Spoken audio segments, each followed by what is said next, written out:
ലേഖന വിവാദം തുടരുന്നതിനിടെ CPIM-നെ വിമർശിച്ച് ഡോക്ടർ ശശി തരൂർ. പെരിയയിൽ കൊല്ലപ്പെട്ട കൃപേഷിന്റെയും ശരത്ലാലിന്റെയും ചിത്രം പങ്കുവച്ചാണ് CPIM അക്രമ രാഷ്ട്രീയത്തിനെതിരായ വിമർശനം. CPIM നരഭോജികൾ കൊലപ്പെടുത്തിയ കൂടപ്പിറപ്പുകൾ എന്നാണ് ശശി തരൂരിന്റെ ഫേസ്ബുക്ക് പോസ്റ്റ്. ഇന്ന് അവരുടെ ഓർമ്മദിനം കൂടിയാണ്. അജീഷ് ജയകുമാറാണ് ചേരുന്നത് തിരുവനന്തപുരത്ത് നിന്ന് വിവരങ്ങളുമായി. അജീഷ്, ഇപ്പോൾ നമ്മളൊരു പ്രേക്ഷകൻ തന്നെ ചോദിച്ചോളൂ, ഈ വാർത്ത എന്തുകൊണ്ടാണ് നിങ്ങൾ കൊടുക്കാത്തത്? പക്ഷെ നമ്മൾ കൊടുക്കുന്നുണ്ട്, അത് അതിൻ്റെ വേണ്ട രീതിയിൽ തന്നെ കൊടുക്കുന്നുണ്ട്.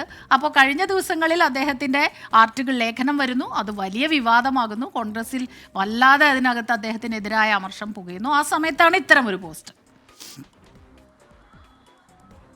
സ്മിത, കുറച്ച് ദിവസങ്ങളായിട്ട് ശശി തരൂരിന്റെ ഇന്ത്യൻ എക്സ്പ്രസിലെ ലേഖനത്തെക്കുറിച്ചായിരുന്നു ചർച്ചകളും വിവാദങ്ങളും ഒക്കെ, പ്രതികരണങ്ങളടക്കം ഈ ലേഖനത്തെക്കുറിച്ചായിരുന്നു. പക്ഷേ ഇന്ന് ശരത്തിൻ്റെയും ശരത് ലാലിൻ്റെയും കൃപേഷിൻ്റെയും ഓർമ്മദിനമാണ്. ഈ ഓർമ്മദിനത്തിൽ KPCC പുറത്തിറക്കിയ ഒരു പോസ്റ്ററാണ് ശശി തരൂർ പങ്കുവച്ചത്. സാധാരണ അദ്ദേഹത്തിൻ്റെ ഫേസ്ബുക്ക് ടൈം ലൈനിൽ മുഴുവൻ അദ്ദേഹം പങ്കെടുക്കുന്ന പരിപാടിയിലും അദ്ദേഹത്തിൻ്റെ ലേഖനങ്ങളെക്കുറിച്ചും അദ്ദേഹത്തിൻ്റെ ആർട്ടിക്കിളുകളെക്കുറിച്ചൊക്കെ ആയിരിക്കും കൂടുതൽ പോസ്റ്റുകൾ വരുന്നത്.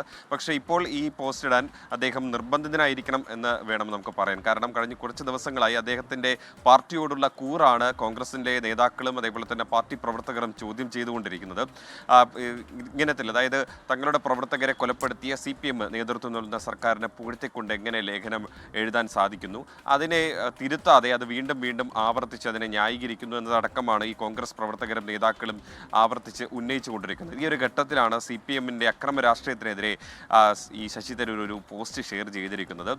കൃപേഷിൻ്റെയും ശരത്ലാലിൻ്റെയും ഓർമ്മകൾക്ക് മുന്നിൽ പ്രണാമം എന്നായിരുന്നു ആ പോസ്റ്റ് പങ്കുവയ്ക്കുന്നത്. പക്ഷേ ഈ പോസ്റ്റിന് അടിയിൽ വരുന്ന കമൻറ്റുകൾ മുഴുവനും ശശി തരൂരിനെ വിമർശിച്ചുകൊണ്ടാണ്. അത് കൂടുതലും കോൺഗ്രസ് പ്രവർത്തകരാണ് ആ പോസ്റ്റിൻ്റെ അടിയിൽ കമൻറ്റ് ചെയ്തിരിക്കുന്നത്. അതായത് ശരത്തും കൃപേഷും ഒക്കെ മരിച്ചത് ഇടിമിന്നലേറ്റല്ല, അത് CPM പ്രവർത്തകർ കൊലപ്പെടുത്തിയതാണ്. അങ്ങനെ ഒരു പാർട്ടി നേതൃത്വം നൽകുന്ന സർക്കാരിനെ പുകഴ്ത്തിക്കൊണ്ട് ഒരു കോൺഗ്രസിൻ്റെ വർക്കിംഗ് കമ്മിറ്റിയിൽ പ്രവർത്തിക്കുന്ന ഒരാൾക്ക് എങ്ങനെ ലേഖനം എഴുതാൻ സാധിക്കുന്നു എന്നടക്കമുള്ള കമൻറ്റുകളാണ് ഈ പോസ്റ്റ് നിറയെ വരുന്നത്.